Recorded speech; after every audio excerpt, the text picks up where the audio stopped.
Everybody, I would ask for a roll call, please. I will note that all trustees are present. Thank you. I would ask the board to review the minutes of the meeting held on March 30, 2021. And once everyone is ready, if I could get a motion for approval. So move. Second. All right. Next item on the agenda is the engineering department agenda item. Good morning, trustees. Welcome back. We'll get started today. The first item for the engineering department agenda is the CSO volume reduction green infrastructure, Hopewell Missionary Baptist Church. This ordinance authorizes the district to enter into agreement with Fresh Coast Capital, LLC, Green Print Partners, provide financial assistance through a green infrastructure grant program for the construction of green infrastructure. The purpose of the project is to reduce combined sewer overflows to the Mississippi River per our long-term control plan and the consent decree. This project will reduce runoff with the installation of 5 bioretention basins.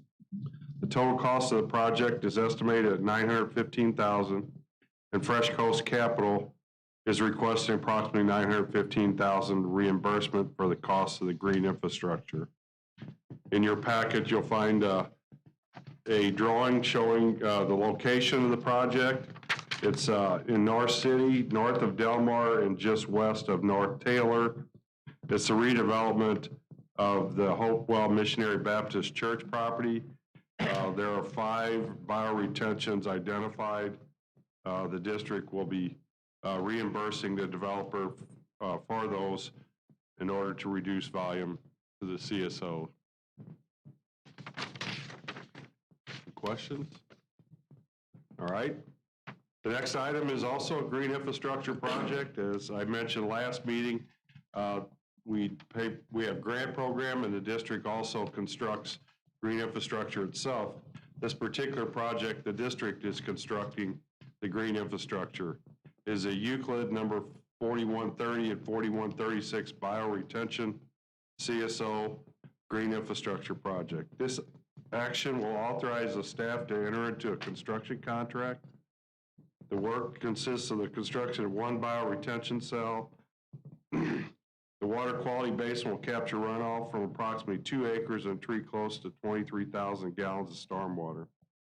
The purpose of this project is to reduce combined sewer overflows to the Mississippi River for the long-term control plan and consent decree. This project is part of our CSO volume green infrastructure program and is funded from the previous appropriation last fall of $8 million for the CSO green infrastructure program. The district received 3 bids for this project. The low bid was from 2 Alpha Contracting, LLC. The low bid was below our design estimate, and our appropriation of $220,000 will be taken from the original appropriation that I just talked about just a little while ago. 2 Alpha Contracting is committed to 22.68% MBE participation on the project, and that meets our 17% minority, African-American minority goal for the project. I've included a cover sheet for the project. You can see it's on Euclid, just north or just south of Lee Avenue, again in the North City area. The properties were acquired through our agreement with the city, where we'll tear down vacant houses and for the purpose of building green infrastructure. It's been a successful program as we've gone along. Any questions? Okay, thank you. Next item is the Mini Avenue to Green Haven Storm Sewer Separation Project. This action will appropriate funds and authorize staff to enter into a construction contract. The work to be done consists of construction of approximately 298 lineal feet of storm sewers 12 inches to 18 inches in diameter. The purpose of this project is to separate storm flows from the combined sewer system to alleviate street and yard flooding along Mini Avenue and Greenhaven Drives in the city of Jennings and Floridel Hills. The district received 5 bids on this project. The low bid was from Aztec Construction Specialties, LLC. The bid was below our design estimate, and our appropriation of $225,000 is below the budget for the project. Aztec Construction Specialties has committed to 18.22% African American participation, which exceeds our 17% goal for the project. The next item is White and Rosalie I&I reduction in Bridgeport sewer separation project. This action appropriates funds and authorizes staff to enter into a construction contract. The work to be done consists of the construction of approximately 1,380 lineal feet of 12-inch diameter sanitary sewers and approximately 1,800 feet of storm sewers, varying in size from 15 to 30 inch in diameter. We will include the removal of the inflow from 16 private properties and other appurtenances. The purpose of this project is to reduce inflow and infiltration in the Deer Creek watershed, reduce building backups and street flooding, and relieve overcharged sanitary sewers. The district received 5 bids for this project. The low bid was from Fred M. Luth & Sons. The bid was below our designer's estimate, and our appropriation of $3.1 million, which includes $290,000 for utility relocation, is below our original budget of $4 million. Fred M. Luth is committed to 17.01% African American participation, and that meets our goal of 17% for the project. Next project is the Park Drive Sanitary Relief Phase 2 project. This action appropriates funds and authorizes staff to enter into a construction contract. The work to be done consists of the construction of approximately 2,155 lineal feet of sanitary sewers from 10-inch to 24-inch in diameter. The construction is the second phase of a multi-phase improvement project. The project will reduce building backups, relieve overcharged sanitary sewers, and this project will also provide for elimination of one constructed sanitary sewer overflow. The district received 6 bids on this project. The low bid was from Pace Construction Company. The bid was below our design estimate, and our appropriation of $1,050,000 is above the budget. The price increase is due to additional tunneling that was required on the project that wasn't anticipated, and there's some additional bank stabilization that had to occur due to a creek crossing. Those were not included in the original budget on the project. The Pace Construction is committed to 17.09% African American participation. Again, that exceeds our goal of 17% on the project. Next item is the Stanwood and Bellwood Drive Storm Sewer and Bank Stabilization. This action appropriates funds and authorizes staff to enter into a construction contract. The work to be done consists of the construction of approximately 250 lineal feet of natural channel stabilization, approximately 220 feet of storm sewers from 12 to 30 inch in diameter, and several appurtenances. The purpose of this program is to alleviate bank erosion near the 5300 and 5304 Stanwood, and to alleviate basement flooding at 7528 Stanwood, and street flooding along Stanwood and Bellwood Drive in the city of Normandy, Missouri. The district received 4 bids for this project. The low bid was from Above and Below LLC. The bid was below our design estimate, and our appropriation of $340,000, which includes $20,000 for utility relocation, is below our budget of $390,000 for the project. Above and Below is committed to just over 17% African American participation, again meeting our 17% goal for the project.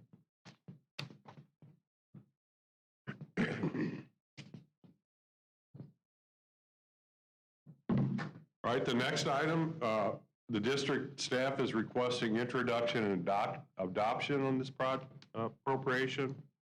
This is a supplemental appropriation on an ongoing emergency project that the district's been working on this spring at our Lime pump station along River to Pear. It is the emergency repair 065 Lime pump station. is some cave-ins that are occurring along a 108-inch line that comes into our pump station. Again, this action appropriates additional funds on the emergency repair contract. Our contractor on this project is KCI Construction Company. The work under the emergency includes the temporary and permanent relocation of electrical communication service, repair above the pipe failure. The pipe failure is directly below the electrical conduits, approximately 15 feet deep. When the electrical is secured and excavation will begin. The electric has been temporarily relocated already.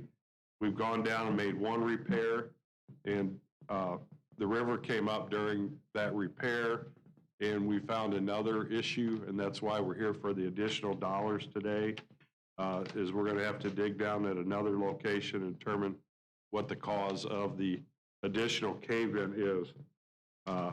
So today we're here asking for an additional supplemental appropriation of $500,000 to complete the repair. I found out late last night we did identify the second hole in the side of one of the structures that are located. It was an old stop log structure, so we did identify it, but unfortunately we had to fill the hole back up due to the rain today and the river repair coming back up. So once the river goes back down and we get past this rain, we go down and make that repair. They're still investigating what the size of that hole is. The last hole we found, it was an old abandoned pipe that had been jabbed into the side of the structure, and it just it decayed over time. There was nothing connected to it, and it left a hole. We suspect there could be another connection, but we don't know until we get down there on it. So today we're asking for those additional dollars. It'll bring the total appropriation about $3 million. The significance is, if you want to look, in order to dig down on this structure, it was along the hills of River to Pear. I've got a drawing there for you in your packet. That kind of shows you the size. The wall that had to be built along the river there to keep the hill from sliding in where we're excavating is about 40 foot high. So the majority of the work was just to protect, to be able to dig down on that. We had to build a tie wall to hold the hillside up so we could dig down into and uncover where the issue was. And if you look to the left of that picture, that is actually where we made the first repair. And then just a little bit higher on the picture is where the second excavation is occurring right now. But to kind of give it some idea, you can look at the wall compared to the excavator and the folks standing there. It's about a 40-foot high wall. Is there a likelihood you'll have to come back and ask for additional appropriation, or? We do not anticipate it, because I think we've found, well, one, we thought we found it the first time and found an additional hole, but they haven't identified anything additional, but I would think this would complete it. Now, there's still work to be done. We have to fill this area back in. The structure that we had to take out, the electrical, was temporarily relocated. All those funds are included in what we've appropriated today. Thank you. Any further questions? I do have Kent, my project manager, here. If you have any questions that you think of, just give me a call, and we'll answer them for you. All right. The next item is the Earth City Expressway pump station replacement. This action authorized staff to proceed with further condemnation efforts, including the file of all necessary court pleadings or documents leading to the acquisition of a permanent easement for one parcel of ground located in unincorporated St. Louis County in Earth City. The easements and temporary construction easement is needed to construct this project will consist of the replacement of the pump station to meet current service level demands. Again, the purpose of the project is to replace an existing pump station that's reached its end of its useful life. The owner's been responding in any way? Yeah, I'm getting ready to cover that. There was only one easement we needed. The pump station's located just adjacent to the right-of-way, but we're putting in some additional storage piping and relocating the pump station. So it's on the corner of a commercial property. There's only one property. We've been communicating with the building manager, and they've been communicating with the owner, and they've basically stopped responding to our calls and emails. So usually then when we get permission from you all, then they'll get the official letter saying that we're proceeding this way, and usually it gets their attention. We've made our initial offer. They're aware. Obviously, there could be concern if you look at the drawing. We'll be taking some parking temporarily. This wouldn't be permanent, but we need that to excavate and put into storage, and then we'd put the parking back. And that's usually the issue dealing with the commercial, is how long we're going to be disrupting them from an owner standpoint. So the green hatchet area is the area that we need to and the pump station, it's kind of hard to tell, is right there on the corner of State Expressway and Lakefront. Any questions? Yeah, just to clarify, so it looks like the project is 1.7 million, right? Yes, I'm sorry, I didn't.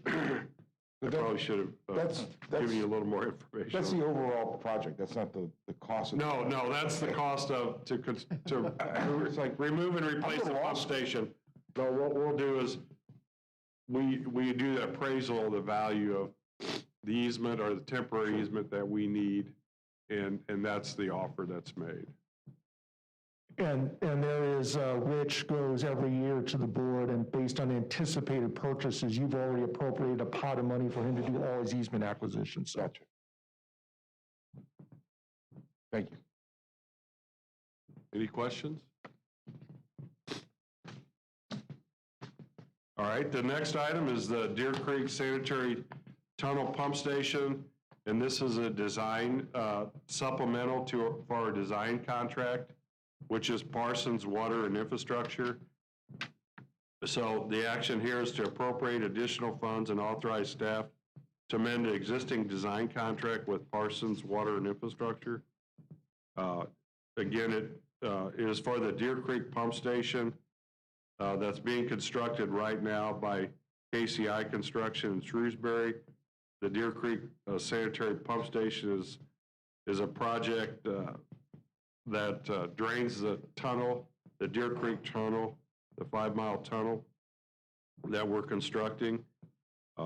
This project alleviate wet weather building backups and overcharged sanitary sewers, and it will, once it's completed and the tunnel's completed and all other sewers, will allow for the elimination of 12 constructed sanitary sewer overflows within the Deer Creek watershed.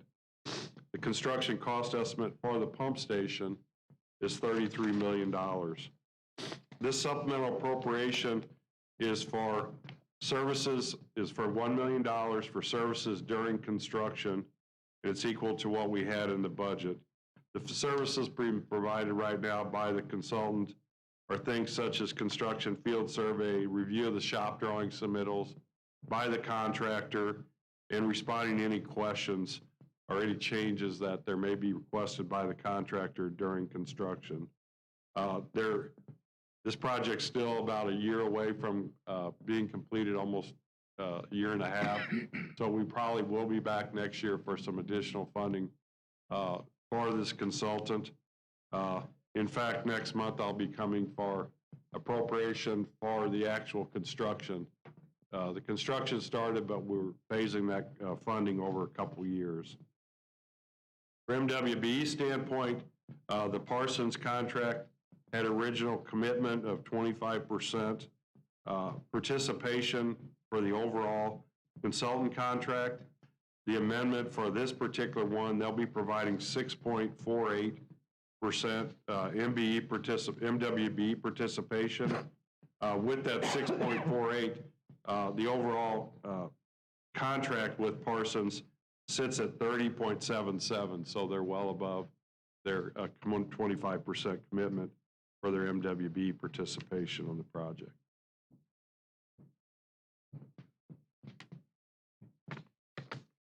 All right, and one final item. It's a resolution. It's a force main evaluation program support professional service agreement. It authorized staff to enter into a professional service agreement amendment for condition assessment of force main asset inventory and exercise year 2 option of existing agreement. That existing professional service agreement is with Pure Technologies. Again, the assessments of our force main is required by the consent decree, and it helps us maintain our asset inventory and to recommends for any kind of future rehabilitation of our force mains. The proposed agreement will be for 1 year with up to 3 more additional 1-year extensions to kind of matches with our consent decree required evaluation schedule. The purpose of the agreement is again to meet key provisions of the consent decree and to conduct periodic non-destructive evaluation of existing force mains. The district, we're just requesting approval of the contract amendment. The dollars, which are approximately $200,000, actually comes from our operations department operating budget. They have it in their operating budget. So there's no appropriation. We're just renewing this contract. It's a 6-year contract and we're in our 3rd year.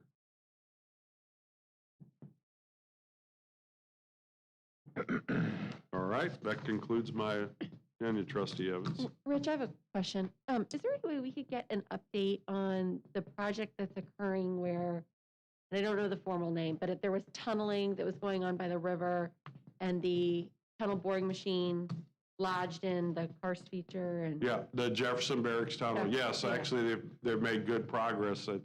In fact, I can do that. We'll plan on doing that in the June planning, the June committee meeting. Okay. Because there's a good chance they could have the tunnel machine out. So. Oh, great.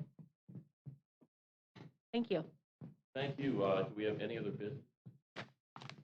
Rich, you got Nope. anything? Nothing. Next meeting is scheduled for Tuesday, June 1st. Motion to adjourn. So moved. Second. Thank you.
Welcome to the 266th meeting of the Finance Committee of the Metropolitan St. Louis Sewer District. We have a roll call, please.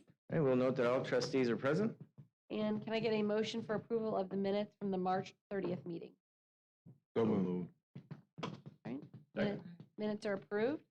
Next on the agenda is the portfolio update. All right, thank you. We're going to start with the portfolio update today. That's the sheet that looks like this. It's got the 4 panels on it. We look at it every month.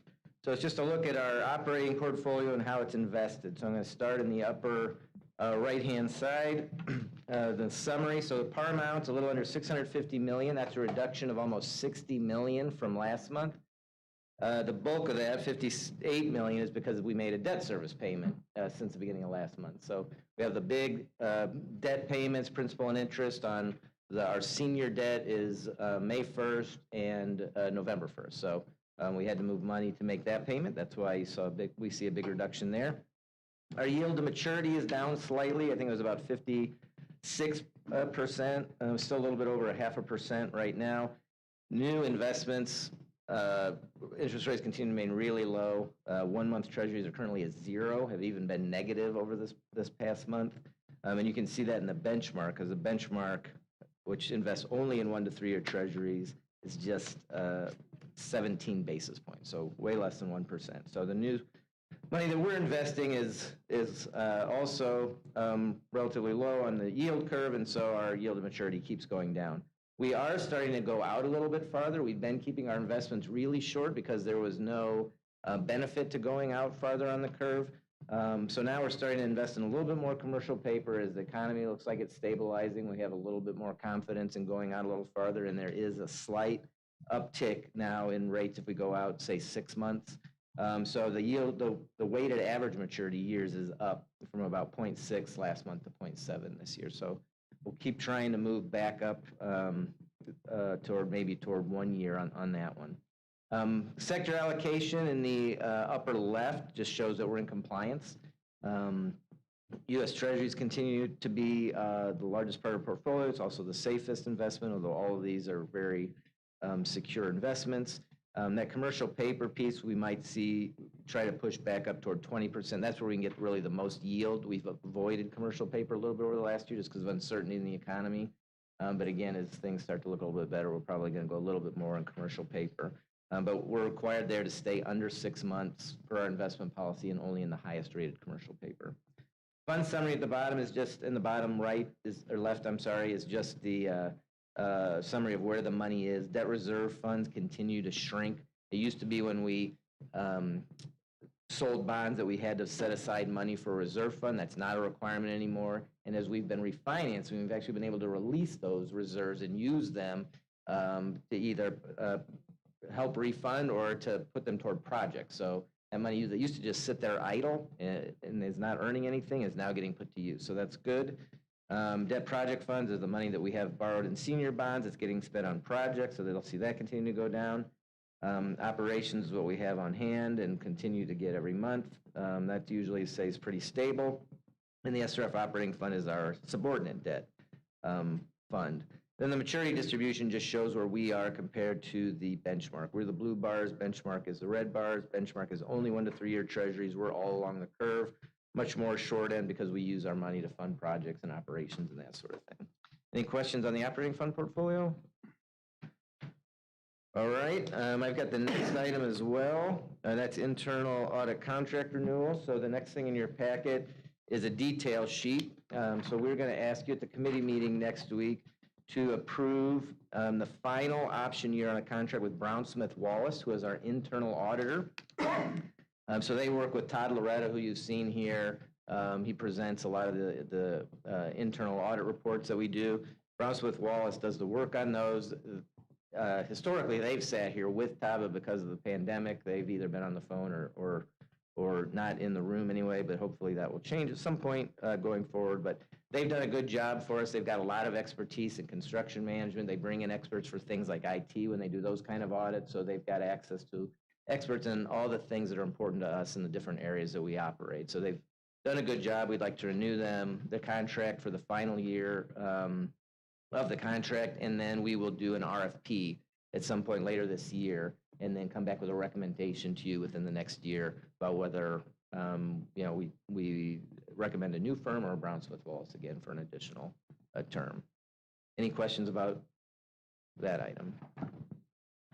All right, then the rest of the meeting are all items from Marion, so. Good take it morning. away. Thank you, Tim. Good morning, trustees.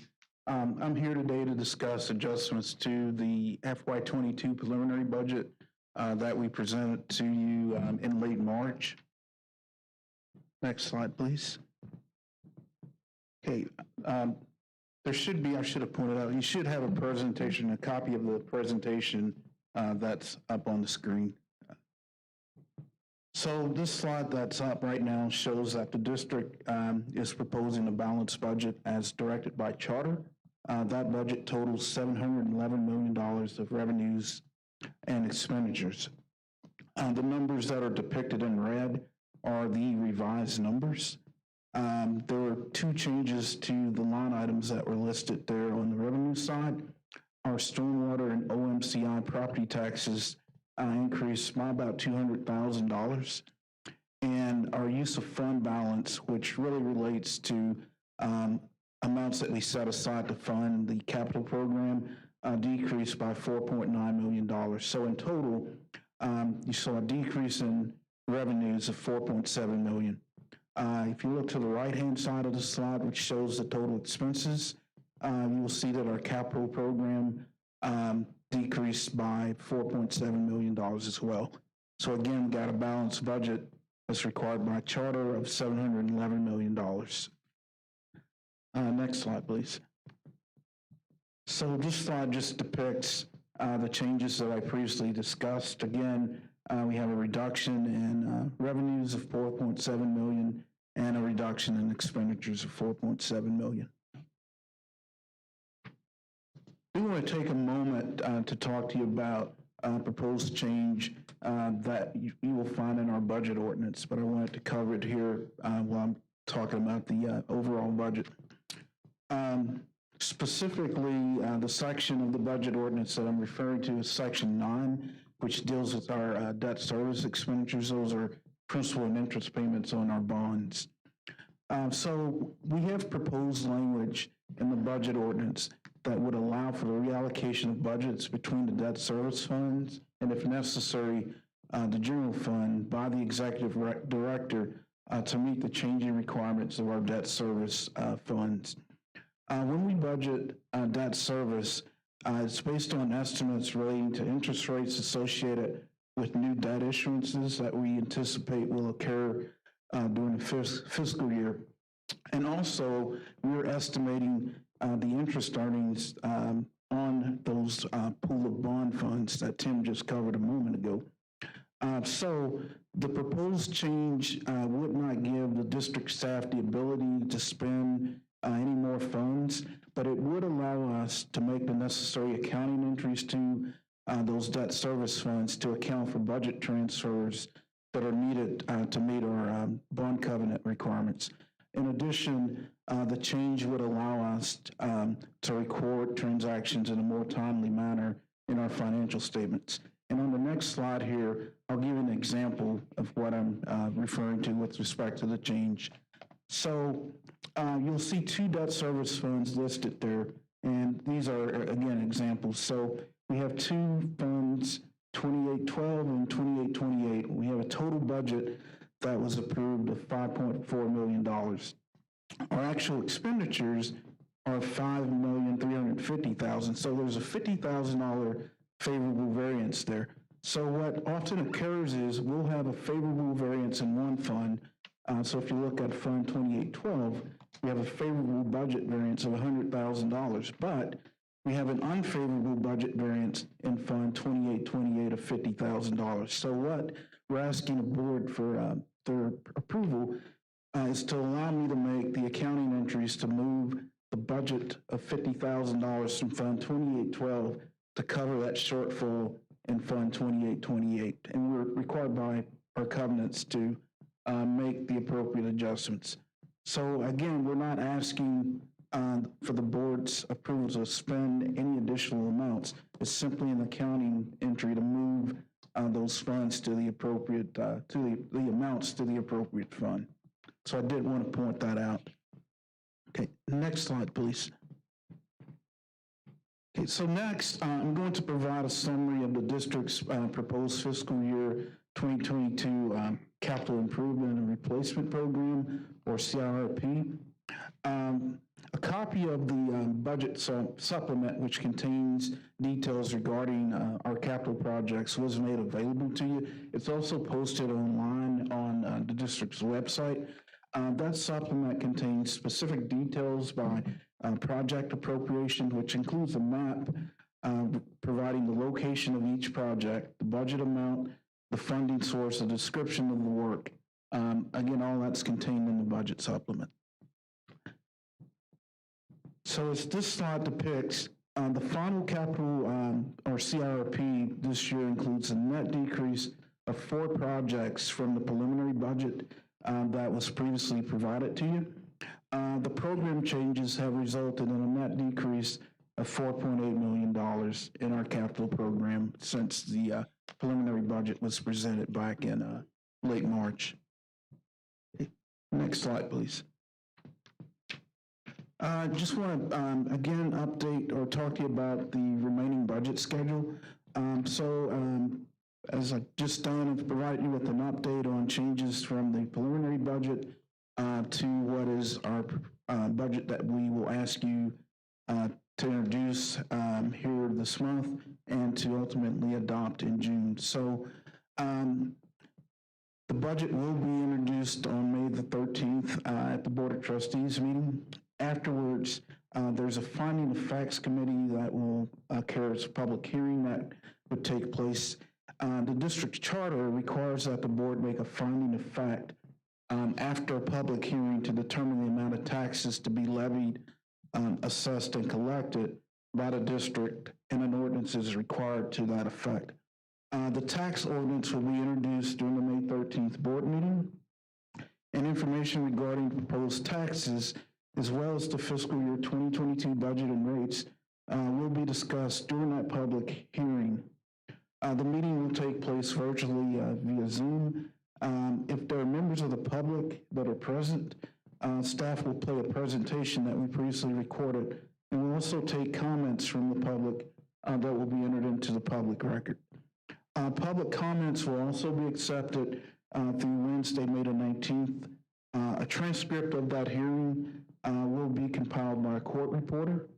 If no members of the public are present, then staff just gives that court reporter copies of the presentation and other information so that a transcript can be compiled. I'm going to provide additional information regarding the ordinance to the ordinances that will be introduced on May the 13th in a moment. Again, the board will be requested to adopt the budget at its June 10th meeting.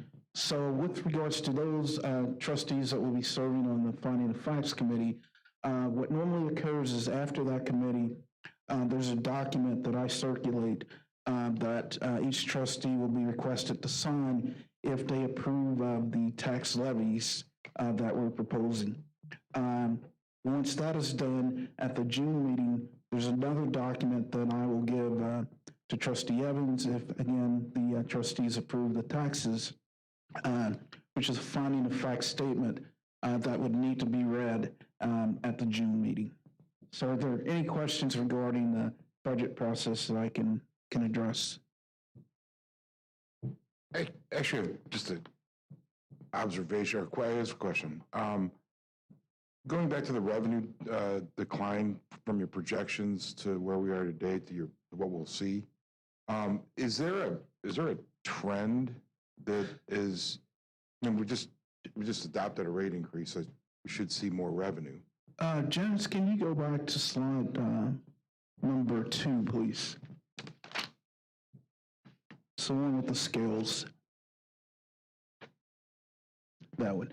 Okay, so with regards to the revenue decline, that's really not a decline in revenue. That use of fund balance is our reserves that we've set aside that we're going to use to fund the capital program. So it's kind of like our savings account, if you will. Gotcha. So instead of using that reserve balance, because we're lowering the amount of the capital program, we've reduced the amount of that reserve that's needed to fund it. Gotcha. But the overall revenues for the district are growing?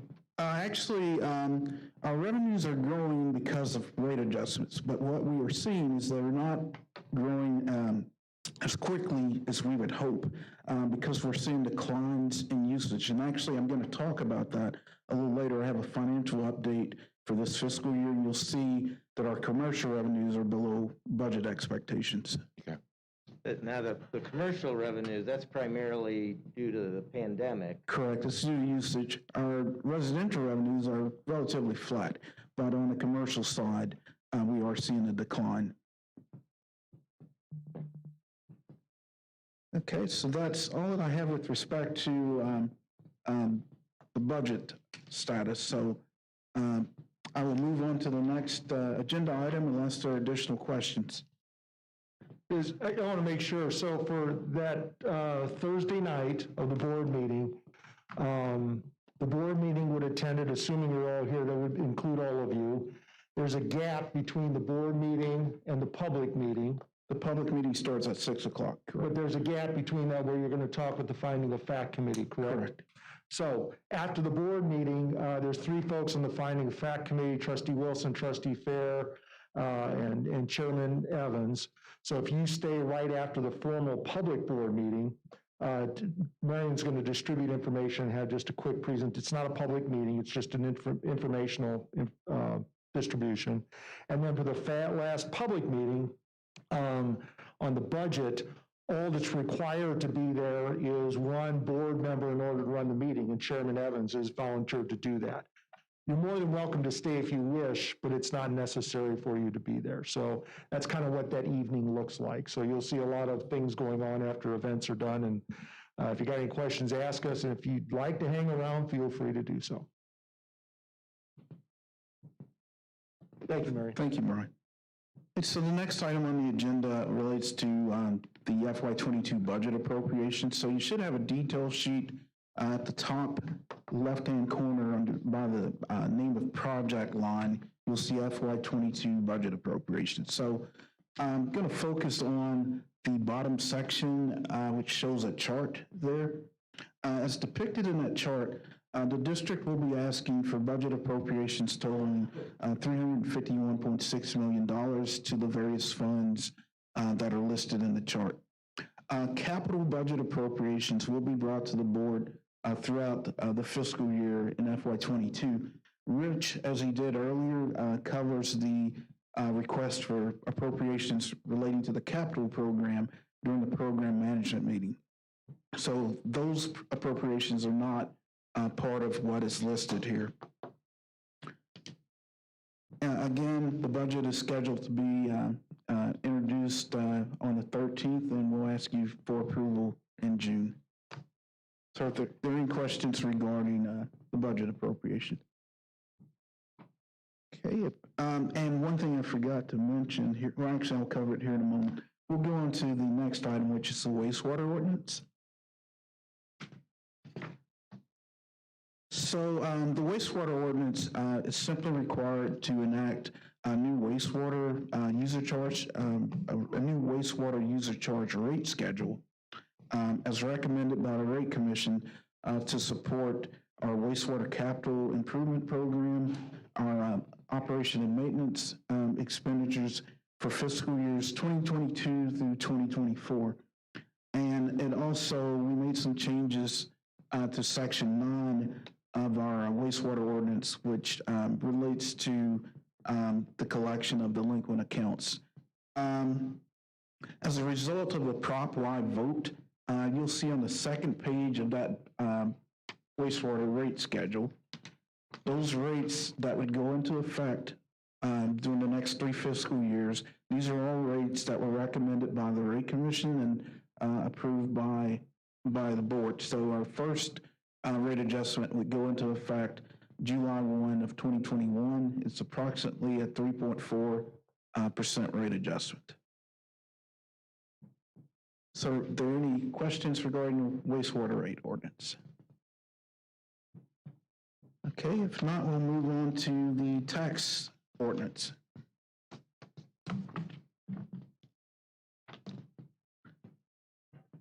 So the tax ordinance simply provides information regarding the taxes that would be levied and applied to customers' real and personal property to produce the required revenues for our stormwater program. So these taxes are projected to generate $43.2 million of revenue for the district. Again, these are used for our stormwater programs. So on the second page of that ordinance, you will see the proposed taxes to be levied. There are 6 taxes that would be levied in OMCI districts. We reinstated those last year, so we would continue with those tax levies in those particular districts. Those are taxes that people in those service areas have requested and have asked for in order to fund projects that would be done in their particular areas. The rest are general taxes that pay for our regulatory program relating to our stormwater business segment, as well as our operation and maintenance expenses related to our stormwater business segment. Again, the total taxes are projected to total about $43.2 million. Are there any questions regarding the tax ordinance? Okay, if not, got a couple of items that are reports that I will conclude the meeting with. The first one is the Adjustment Review Committee report. As required by ordinance, I'm required to report any adjustments to the board to wastewater accounts that are over $5,000. So I'm going to cover the period of time from January through the end of March. So it's depicted on this document here. There's a grand total of $679,000 approximately of adjustments for 54 transactions that occurred during that quarter. The bulk of these transactions, 42 of them, were adjustments that were made to customers' accounts that totaled approximately $581,000. I'm looking at the first section of the report. The majority of these adjustments were due to reductions in extra strength surcharges. So we typically, our DEC, Department of Environmental Compliance, will go out and they measure the strength of industrial companies' wastewater flows. And depending on what that strength is, there's a surcharge that we apply. So we typically make adjustments to that throughout the year. So in this particular case, there were 10 adjustments made, which totaled $345,000. The water agency adjustments that are listed there, these are adjustments that we receive from water companies relating to the volume that a particular customer has used. There could be misbillings or new meter that was installed. And so we had 23 adjustments that we received from water agencies that totaled about $157,000. In the write-off section, there are 12 write-offs totaling about $98,000 that we made. We're required to adjust off MSD wastewater charges when there's a sale of property due to a county tax sale or a sheriff's sale. And then finally at the bottom, there's an other section. These are not really adjustments, they're billings that we do, but they consist of billings that we make to Missouri American Water for their share of cost at our Lower Merrimack treatment facility. And we had 2 of those that totaled $659,000, and then 3 billings to the original landfill for treatment services that we provide to them that totaled $30,000. Are there any questions regarding the adjustments? Okay, if not, I will move on to the final item that I have, which is a financial update through March of this year. So we're 9 months into our fiscal year FY21, and I will start with our budget status forecast, the chart that's in the upper left-hand corner of the document. Our budget variance thus far is $40 million favorable. Of that amount, we have a budget variance relating to the debt service accounts that are $2.2 million favorable, meaning that our projected expenditures are less than what we budgeted for. Our operating expenditures are projected to be $3.3 million less than what we budgeted. And the bulk of our favorable variance comes from our capital program. We're projecting that for this fiscal year, our capital budget will be $34.5 million less than what we budgeted.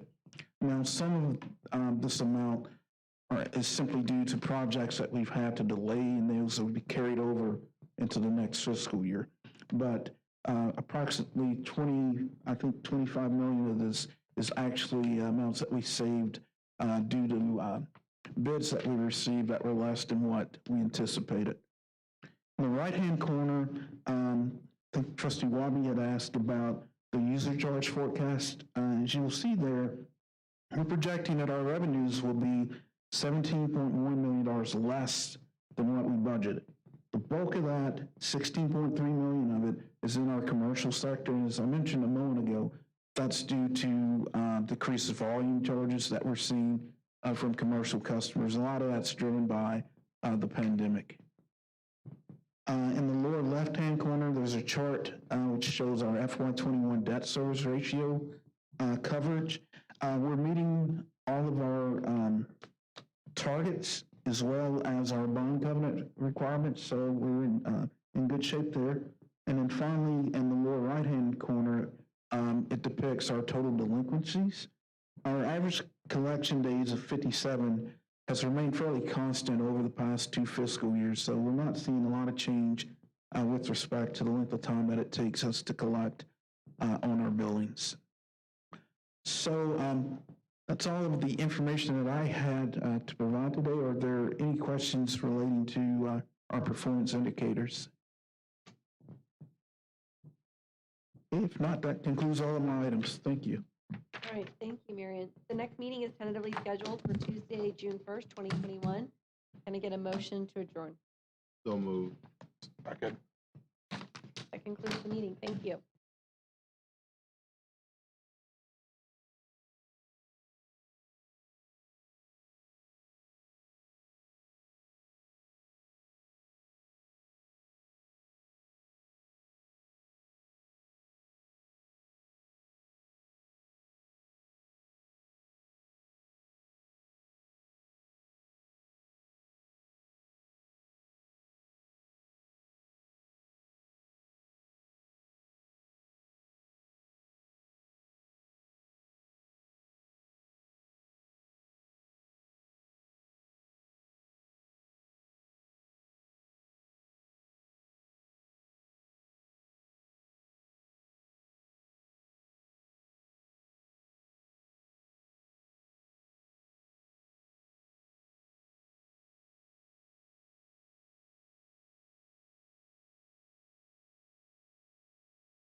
Sure. Mr. President, well, I'd like to welcome you to the Stakeholder Relations Committee meeting, the May Stakeholder Relations Committee meeting. Can I get a roll call, please? I will note that all trustees are present. Thank you. There are no comments by the chair, and we'll move right into the a review of the minutes from the last committee meeting, and I'll accept a motion for approval. Once you're comfortable, then give me that. So moved. Second. Thank you. If there are no objections, we'll move on. The next two items will be presented by Ms. Coleman. The next two, and they relate to resolutions for appointment of a commissioner, a civil service commissioner, and ordinances for the district liability and risk insurance plan. Good morning, trustees. I'll start with the resolution for the commissioner. If I can ask you to turn to resolution 3670. This is for the appointment of Civil Service Commissioner Marilyn Sims. Pursuant to our district's charter, we have to make sure that we have 3 of those commissioners that are on there, and this resolution will be the formal acknowledgement of the appointment of Marilyn Sims. She'll be replacing one of our commissioners her term has recently expired. Marilyn Sims seemed to do a really good job. We're excited to have her on the commission. We're looking forward to your approval of this. If you approve, she will be appointed to the Civil Service Commission on May 13th and is eligible for a second 3-year term expiring on May 13th, 2027. Are there any questions about this particular resolution? Okay, we're gonna move on. Trustees, I recently passed out a large spreadsheet that looks like this to each one of you. What this spreadsheet is for our newer commissioners is that I'm gonna go over the liability insurances that we have here at the district. Those liability insurances cover everything from wrongful acts of errors and omission to automobile insurance to property insurance, protection over like natural disasters. As I go over each one of these, which is 19 individual ones, I'm just gonna ask you to follow along with this sheet. At any point in time, if you have any questions, don't hesitate, just please ask me to stop and I'll be glad to explain. We're gonna start with the first insurance. If you look at the first page of the sheet, starting with ordinance number 15672. This is for the property and the boiler insurance that we have. MSD has this insurance because it helps cover the physical damage, losses to any of our buildings due to any natural disasters like fire, windstorm, hail, earthquakes. It also has a small cyber insurance coverage policy on there as well. This covers all of our locations. The insurance last year was with FM Global, and this year we were also able to secure the insurance with FM Global. The coverage is for $1 billion per occurrence. It's got a limit on the earthquake of $50 million. Again, the cyber is very small. It's just about $10,000 on the cyber. The annual cost for this upcoming fiscal year is $1,097,112.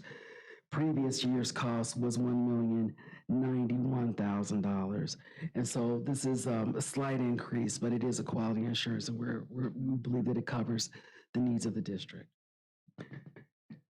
The next insurance, if you look at it, is ordinance number 15673. That is the excess flood and earthquake insurance that we have. This is also with FM Global. This insurance covers damages caused by an earthquake and also provides us a little excess on the existing flood insurance that we have. It covers all of our buildings and locations. This particular insurance gives us $30 million of aggregate insurance for the flood. It also gives us $500,000 per location regarding the earthquake. Excuse me, that's $500,000 on deductible, and it gives us $50 million on the earthquake insurance. The cost for this particular insurance for the excess on the flood would be $1,237,008. And the earthquake rider that's on there is $184,230. Last year, we paid a little bit less, but as you guys can know, the insurances are going up just kind of across the board. But again, FM Global still was offering us a very reasonable price, and we're satisfied with the offer that they gave. The next 3 insurances that I want to point out to you, which is the general liability, the management and benefit plan administration liability, and the employment practices liability. At the district, we commonly call those 3 our combined liability. That is under Ordinance 15674. We have coverages of that with MOPERM, which is Missouri Public Entity Risk Management Fund. That insurance has given us some of our strongest liability. We have it's kind of a mutual fund of insurances, if that helps you. The good thing about it is that we kind of share in the cost in terms of savings. When the group is doing well, the district's doing well. But when the group is not doing as well, those insurances can go up. And you'll see this year, the insurances have gone up. Just to go over those, the general liability covers when the district is found negligent to be causing damages to a third party. Any wrongful acts of errors and omission done by any of our employees. And it also has any issues that we might have with regard to employment practice, wrongful termination, discrimination, and now includes sexual harassment, which was important. It covers all of our location and all of our employees. With the general liability, we've got $2 million per occurrence or wrongful act. With a $100,000 deductible, we've got the same coverage on the management and employee benefits administration for our fiduciary responsibilities, and also our employment practices if anyone were to do anything that was inappropriate. The cost this year for the general is going to be $328,057. Cost on the management administration liability is going to be $70,100. And the cost on the employment practices liability is $190,301. And again, these prices have gone up, but MOPERM covers a lot of police districts who have gone through some major lawsuits here lately. They've also covered a lot of the new litigation for COVID. And so we're going to see an increase in their prices just because the collective group has took some hits with MOPERM. But again, it's still a very quality policy. Are there any questions so far before I move on to the other policies? Okay. So then I would like you to look at ordinance number 15675, which is the automobile liability insurance. This insurance covers any negligent use of an MSD vehicle by our staff.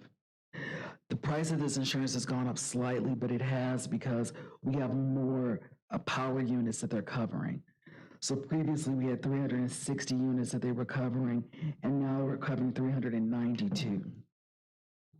It's up to $2 million per accident, $50,000 per accident for uninsured vehicles, $1,000 for inflation of airbags, $100,000 retention per accident, and $50,000 retention for uninsured motorists, $3,000 deductible for the comprehensive collision, and then a $1,000 deductible comprehensive collision for the hired autos. Last year, that insurance was a little bit lower. This year, it's $321,908 on the auto insurance. Question? Okay.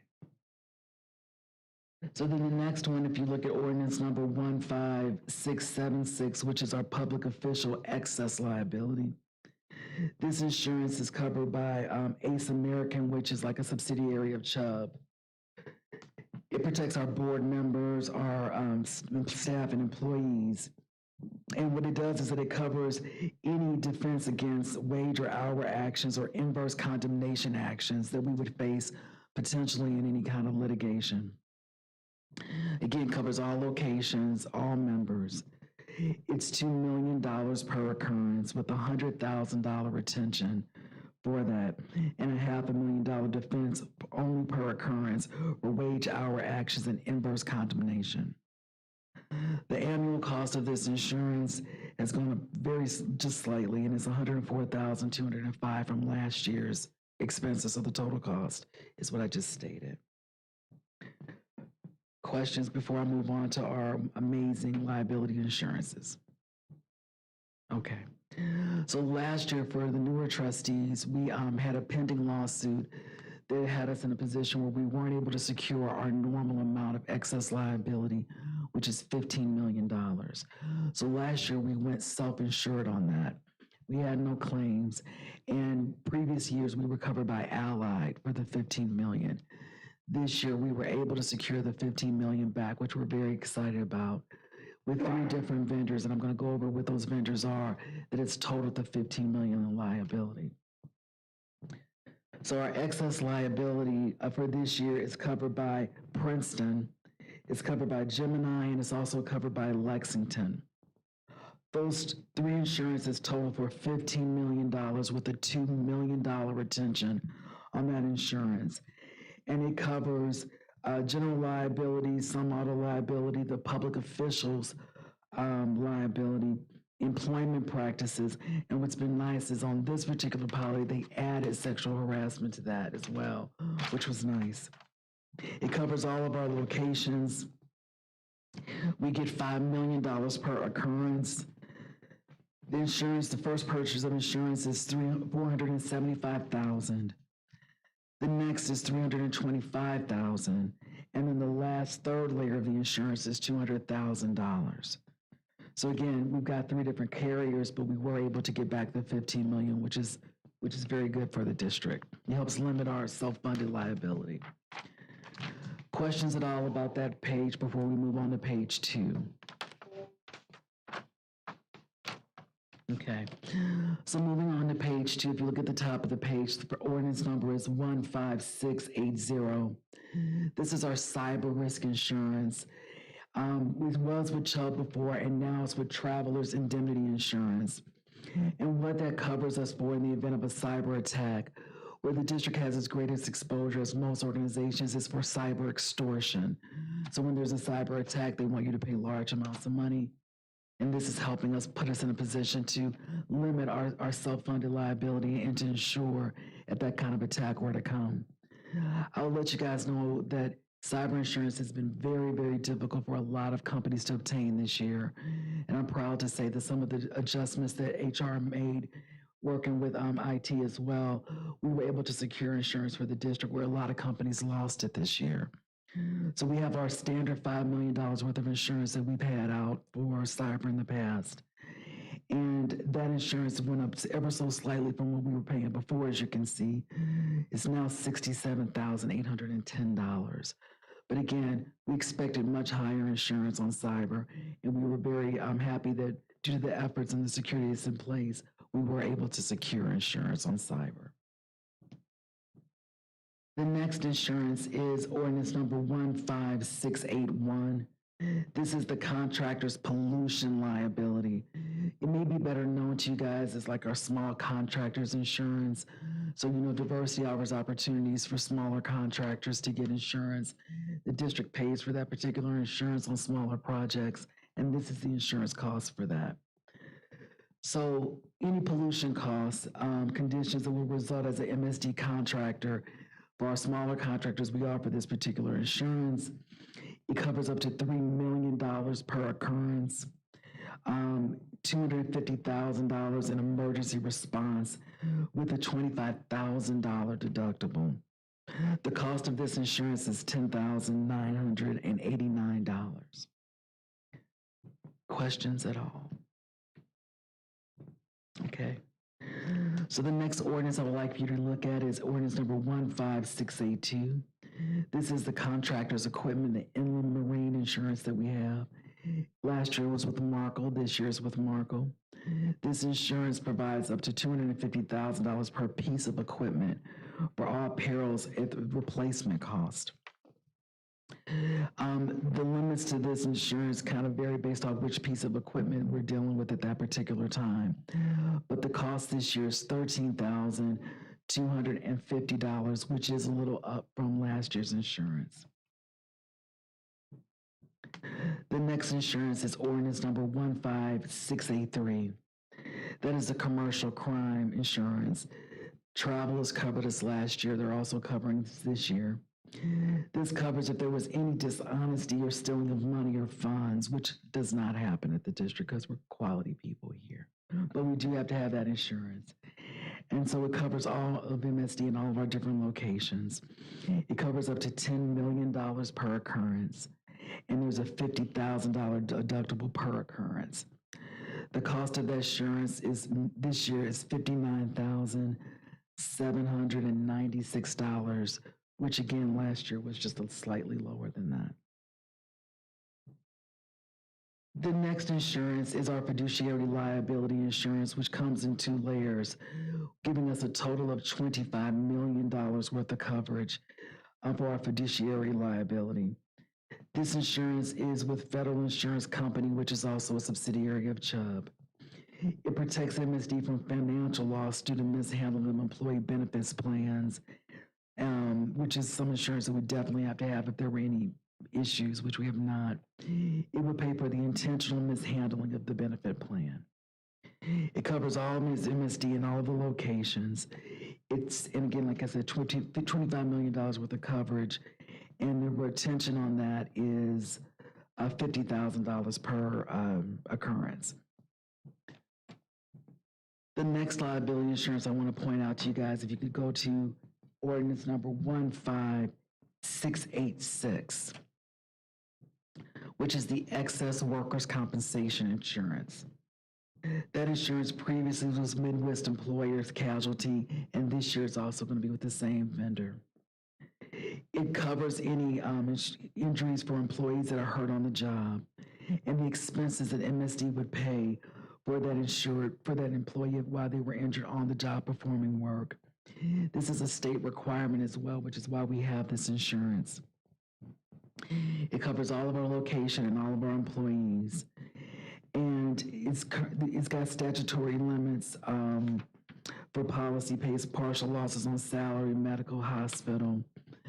It's $2 million limit for employer's liability with a retention of $500,000. The cost of this insurance this year is $298,278, which again, the goal of that insurance is to limit our self-funded liability on workers' comp. The next insurance helps our sewer backup program. You guys may be familiar that we have a backup program where if there's a blocked main, we can cover up to $3,000 there's $2,009 with a $100 deductible. This insurance ordinance is 15687. It's called the sewer backup liability. Again, like I said, it covers the blocked mains. It's up to $1 million limit per blocked main per main claim. It's $10 million annual aggregate limit for all of the claims that we would have, and a $6,500,000 combined annual aggregate, deductible on block mains and overcharges. And again, this is another insurance that we have just to kind of limit our self-funded liability on those. The cost of this insurance this year is $394,694. The next insurance is ordinance number 15688. This is the Missouri Petroleum Storage Tank Insurance.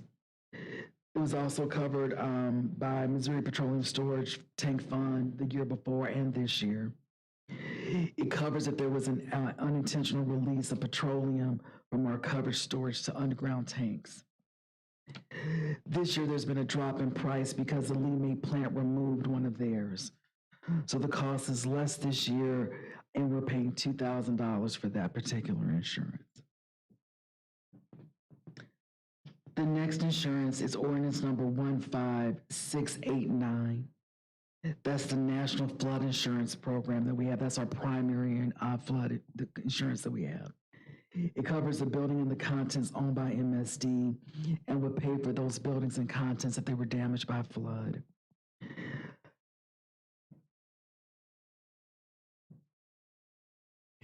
Let's see, I'm so sorry, yeah. And the cost on that is $2,000, as I discussed before.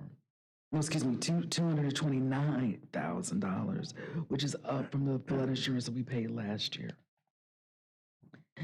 And the last insurance is ordinance number 15690.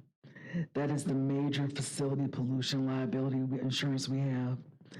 Last year, we were covered with Steadfast or Zurich. This year, it's Iron Shore that we have the insurance with. They gave us a better coverage and a better price than Zurich was offering. It covers, if you look in the middle section, I won't read through those, all of those different locations and lagoons that we have listed within this particular spreadsheet. The cost is 10 million per occurrence, excuse me, what it covers is 10 million per occurrence. $500,000 deductible that we have for those particular insurances. The cost this year to be able to have the major facility pollution liability insurance is $78,386, which again is just slightly up from last year's insurance. Trustees, I know there was a lot of information I went over. Are there any questions that you have about those liability insurances? I have a question. Yes. So I remember asking when I joined the board, excuse me, about D&O or executive risk. Is that not? Yes, we do have executive risk covered in here. And director and officer? That was on. Under our public officials liability, when you look in the contents of that particular one, and if you'd like a copy, I'd be glad to give it to you so you can see that. Oh, no, so it's under, We have multiple layers of that covered over there, but our primary is where we're looking at. Tracy, which was the one that we added in, based on initiative from the board? Is that the one on Public page official. 15676? Yes. That's the one that was added, Vice Chair Fair, at the request of the board. okay. Thank you. Thank you. Okay, Trustee Wilson, I got the rest of the agenda. I think before I go on, I want to thank Tracy. Board, the staff has done a real good job, I think, of holding insurance costs down prior to everything that's been going on for the last 2 years. It's almost like there's some pent-up demand that's moving up, but especially in being able to resolve our excess liability issue, where we're sitting uncovered for a year. They've done a great job, and thank you very much for that. Okay, I have the last 2 items. Before I hit those, 2 quick reminders. 2 items on the agenda for the board meeting that are on here. There will be the action that the board requested for the Secretary Treasurer that will be on the board agenda on May 13th. And also, because we were very, very busy, I forgot to put a resolution for Trustee Fall when he left. So I had a pleasant phone call with him. I apologized. And you will also see a resolution there thanking Jim Fall for his time as a trustee here. So, okay, moving to the ones that are on the agenda. First of all, the next request, and it's resolution 3668. It's the second last resolution that's on the write-ups, the second last sheet. Last year, as allowed by the civil service rules, I requested and the board approved that we recognize the Juneteenth holiday. We did that last year. I'm allowed to recommend a special holiday and the board approved that. What this does is this year again recognizes the Juneteenth holiday in 2021, that's section 1. And then section 2 of the resolution recognizes it a special holiday for all succeeding years as a special holiday. That's the process we need to go through to make it, to actually log it in. We will wait for the next time there's an official civil service board hearing or a change in civil service rules, and we'll then put it in the civil service rules. So that's the reason for the extended special holiday status. It'll show up on our holiday list that Tracy Coleman sends out to all the employees if this is passed, celebrating the Juneteenth holiday. Last August, the mayor of the city of St. Louis made Juneteenth a permanent holiday in the city. And this past February, the County Civil Service Commission made the Juneteenth holiday a permanent holiday in the county. So this will allow us to follow up. I do like the idea of the Civil Service Commission knowing the board has already agreed that this should at least be a special holiday. So the next time we have to make a civil service rule change, we will formally add that into the schedule that's in the civil service rules, assuming this passes. Any questions about this ordinance? Resolution. Okay, the last one has to do with the rules of the board. I have passed out and previously sent you a document. I'm going to go off of the package I just sent you. I know it's the top document. It's got some areas that's shaded. There's 3 things I want to do here. The board rules had to change because of change in the charter. So we had some mandatory changes. Staff has also recognized some things that maybe need to be adjusted and brought up to date or adjusted slightly. So I'm going to go over that as well. And the third one is the opportunity for the board to decide anywhere in these board rules are some changes you would like to consider yourselves. So I'm going to go down to two pieces that the staff has recognized, get the input from the board, find out if that's what you want put in front of you, and then I'll open it up to Trustee Wilson, and if there's any discussion from the board about any other part of the rule. And so with regard to that, this can actually be brought up at any time, but we do need to make these changes, at least right now, to be able to catch up with the changes in the charter. So if you go to the, let me get my Brian one that's got my notes. If you go to the second page under Rule 2, in gray, this is the change that allows you to go to a 4-yes vote with unanimous consent. So the area in gray is a change to simply match the language in the new charter. Right below that in yellow is a clarification that was somewhere that comes up on occasion. It's just to let everybody know that that vote is only for adoption. For introduction, all is required is a majority of the board with a quorum to vote. So if we have 4 members here, 3-1 would pass for introduction, 3-2 of any kind if you have 5 members. That's just for introduction. So we want to put that clarifying statement there that's a different standard for introduction than there is for adoption. Then if you go to page, where do my page numbers go? 1, 2, 3, fourth page. It's a gray area, Rule 5. Again, this is per the charter. Formerly, you waited 15 days before any action by the board took effect. Per the charter change, Rule 5 is changed so that all your actions will take effect immediately, unless otherwise stated within the ordinance.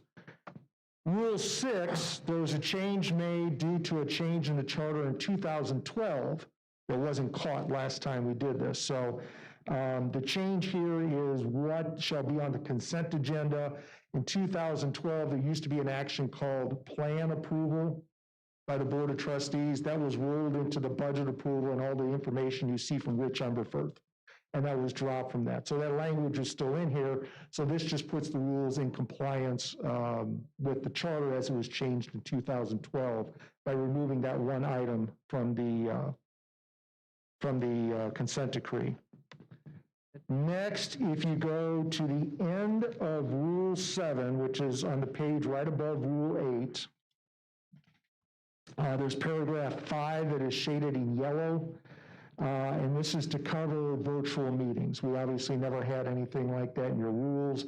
This is the language we're proposing to put in your rules as kind of a guide as to what we'll do during virtual meetings.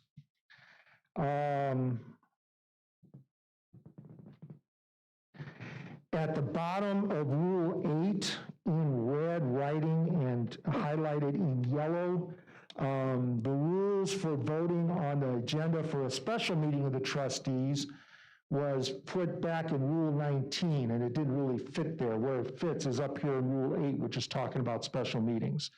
So we haven't changed any of the language, we just moved the language there, knowing that at a special meeting, it will require the board to vote on approval of the agenda before you start a special meeting. Let's see, anything else that's significant? If you go to Rule 16, paragraph 8, I've highlighted in yellow. The contract renewals that do not include an appropriation, the fact that they shall be read by resolution, not actually part of the charter. It was an ordinance that was passed by the board asking that those annual renewals be brought to them. So we went ahead and added that in here. That's something that's currently done by resolution, and it just brings it in line with the ordinances we have as requested by the Board of Trustees.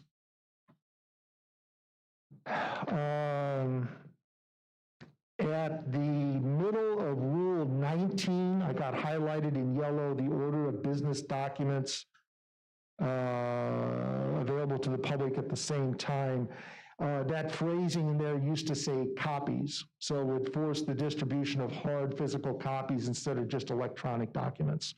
So the point here is it will make the documents available in whatever format they're available, be it electronic or hard copy. Let's see, anything else significant? So if you go right above section Rule 22 under Ordinances and Resolutions, kind of the same issue. The previous language indicated that Tim Snoke would be keeping all his records hard copy. This allows him to keep them electronically per the way we're doing that now.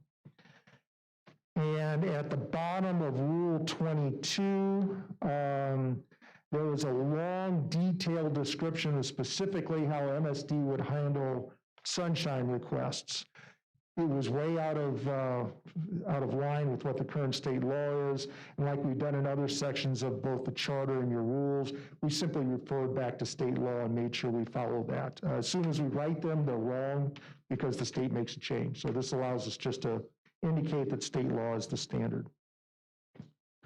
So there's some other ones in there that are just pretty minor fix-ups, but so those are the ones that staff is recommending either for charter changes or to just bring the language up. So I guess before I ask Chairman Wilson if there's anything else the board likes to discuss, are there any questions or comments on any of the changes that staff's recommended for the changes to the board rules?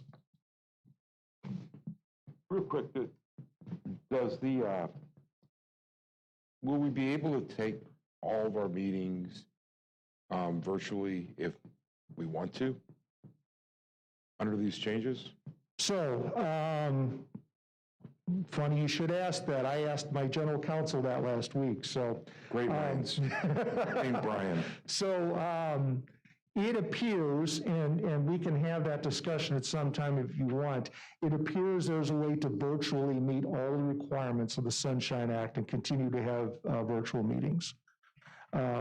I think the question is more of what you feel is appropriate for the public. That probably lies down into that question. So, Well, I guess my question is more about, can we attend a meeting? oh, individuals? Yes. Yes, yeah, there's no, yeah, that, matter of fact, we know even just by phone, correct, Susan? Right. Yeah, we've already checked that. So whether it's virtually or even just by phone, individual board members can attend those meetings. That's clear. Anything else on our changes? So Trustee Wilson, I don't know if there was any other items you or anybody else had looked at and as a board wanted to discuss or recommend to staff to make other adjustments before we brought this in front of the board. Yeah, like any comments or questions from the other directors if they have had a chance to look at it and have other areas that they want to address in the rules. Time frame is not critical. If you find something in 2 months, we can always bring this back to you to look at as well. So what we'll plan on doing, the resolution as you have in front of you, then that's what will be at the board meeting then that we'll lay out for board action. And where's my agenda? Trustee Wilson, that is all I have. Okay, thank you, Mr. CEO. Our next meeting is scheduled for the 1st of June. I'd ask if anyone has anything for the good of the body. If not, again, it's been the pleasure of my life, and I'll ask to entertain a motion. So move. Meeting is adjourned. Thank you, everyone. Nice to see everybody.